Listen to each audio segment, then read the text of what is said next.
तो मैं सभी शरीफों से कहना चाहूँगा, अगर आपके साथ कोई ऐसा करता है, कहीं भी कोई भी पड़ोसी आपका हमला करता है, तो उसे छोड़ना मत। अपनी ज़िंदगी के सारे काम करने के बाद कभी ना कभी आपको जब टाइम मिले, तब इनसे अपना हिसाब किताब ज़रूर क्लियर करो। अगर ये मर जाए तो इनके बच्चों से हिसाब किताब क्लियर करो, क्योंकि अगर माँ बाप की प्रॉपर्टी बच्चों की हो सकती है, तो माँ बाप की दुश्मनी भी बच्चों की हो सकती है। माँ बाप के किए गए बुरे कर्म भी बच्चों को भुगतने पड़ेंगे। मेरे, आपके और हम सब के रहने के लिए सबसे सुरक्षित जगह हमारा घर और हमारा समाज होता है, हमारा गली, हमारा मोहल्ला, जहाँ हम रहते हैं। यहाँ हमें किसी भी तरह का कोई डर नहीं होता। हम बेफिक्र होकर अपने गली मोहल्ले में, अपने समाज में रहते हैं। लेकिन हम सभी के आसपास कुछ ऐसे गए गुजरे लोग रहते हैं। आपके घर के आसपास होंगे, मेरे घर के आसपास हैं, हर जगह कुछ ऐसे गए गुजरे लोग रहते हैं जो अपने आप को बदमाश समझते हैं, गुंडा समझते हैं, अपने आप को बॉस समझते हैं, और ये हमारे पड़ोसी कहलाते हैं।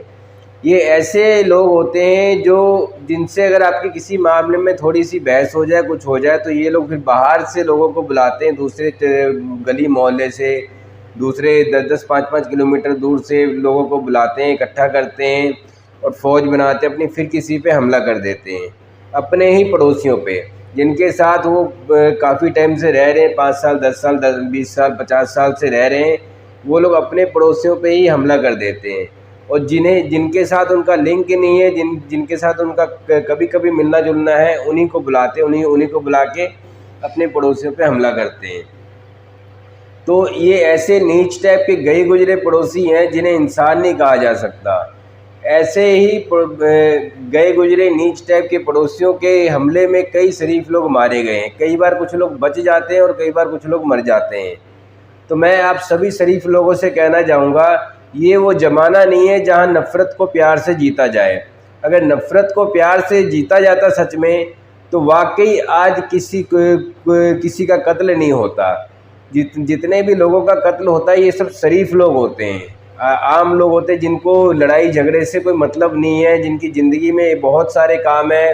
किसी का कर्ज देना है, अपना घर संभालना है, घर के खर्चे चलाने हैं, अपने भाई बहनों की शादी करनी है, पढ़ाना लिखाना है, या अपने बच्चों को पढ़ाना लिखाना है। आम पब्लिक, आम जनता जो है, शरीफ लोग जो है, इन सब बातों में बिजी रहते हैं।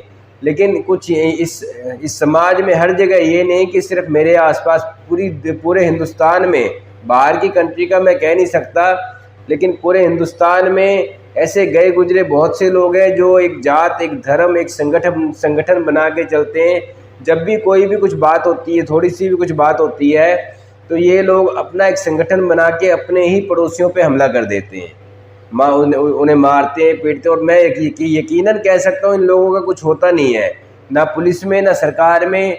ये लोग, इनके बीवी बच्चे, बूढ़े, औरत, लड़के लड़कियाँ सब इकट्ठे होकर थाने भी जाते हैं, पुलिस भी जाते हैं। तो पुलिस सुनती उसकी है, कोर्ट में सुनी उसकी जाती है, जिसके पीछे लोग ज़्यादा होते हैं। और ये ऐसे गए गुजरे लोग होते हैं जो किसी भी हद तक झूठ बोल सकते हैं, किसी भी हद तक गिर सकते हैं, कुछ भी कर सकते हैं। तो मैं आप सभी शरीफ लोगों से कहना चाहूँगा, अगर आपके साथ कोई ऐसा करता है, तो इन लोगों को ना हाथों से मारना, ना हथियार से मारना, ना किसी से पिटवाना। इन लोगों को हाथ से नहीं मारना, इन लोगों को दिमाग से ऐसा मारना कि इनके घरों में रोटी ना बने। ये जब तक मर तो एक दिन वैसे भी सब ने जाना है, मैंने भी मर जाना, आपने भी मर जाना, किसी ने जिंदा नहीं रहना। तो किसी को जान से मत मारना ऐसे लोगों को। इन लोगों को इतना तड़फ के जीने पे मजबूर करना कि इनके घरों में रोटी ना बने, इनके शरीर से कपड़े तक उतर जाएं। मैं आप सभी शरीफों से कहना चाहूँगा, ज़्यादा शरीफ मत बनो, ज़्यादा शरीफ बनते रहे। उसी का नतीजा आज ये समाज देख रहा है, जब कहीं भी 10-20 लोग इकट्ठे हो जाते, किसी को भी मार पीट देते हैं। अगर हमारे देश की सरकार में इतना दम होता ना, हमारे देश की सरकार में इतनी पावर होती, तो आज सड़कों पे हज़ारों कत्ल ही नहीं हो रहे होते। मरता शरीफ इंसान ही है, बदमाश इंसान नहीं मरता। और जेलों में तो जो बंद है, वो तो एक गुनहगार के कहलाते हैं कि वो जेल में बंद है। लेकिन जो जेल में बंद नहीं है, जो हमारे आसपास है, हमारे बीच में जो पब्लिक कहलाती है, इन जैसे घरों में गद्दार छुपे होते हैं, देश के अंदर गद्दार छुपे हुए, ऐसी पब्लिक के अंदर भी ऐसे ही गद्दार छुपे हुए हैं, ऐसे ही झूठे मक्कार लोग छुपे हुए हैं। अपनी ज़िंदगी के सारे काम करने के बाद कभी टाइम मिले तो ऐसे लोगों को छोड़ना तो बिल्कुल मत। मैं किसी संगठन का नहीं हूँ, किसी जात का नहीं हूँ, किसी धर्म का नहीं हूँ, मैं एक नॉर्मल इंसान हूँ। मैं इस समाज को ये मैसेज देना चाहता हूँ कि आप शरीफों ने जितनी शराफत दिखाई है उसी का नतीजा है ये समाज आज, जब आपके घरों से आपके शरीफ बच्चे सेफ नहीं है बाहर कुछ ऐसे गए गुजरे लोग हैं जो संगठन बना के चलते हैं, जो अपनी एक जात बना के चलते हैं, धर्म बना के चलते हैं, वो किसी पे भी हमला कर देते हैं 10-20-50 लोग। तो सेफ रहने के लिए अपने हक के लिए लड़ना ज़रूरी है। अच्छाई और बुराई में जंग सदा से होती आई है और आगे भी होती रहेगी।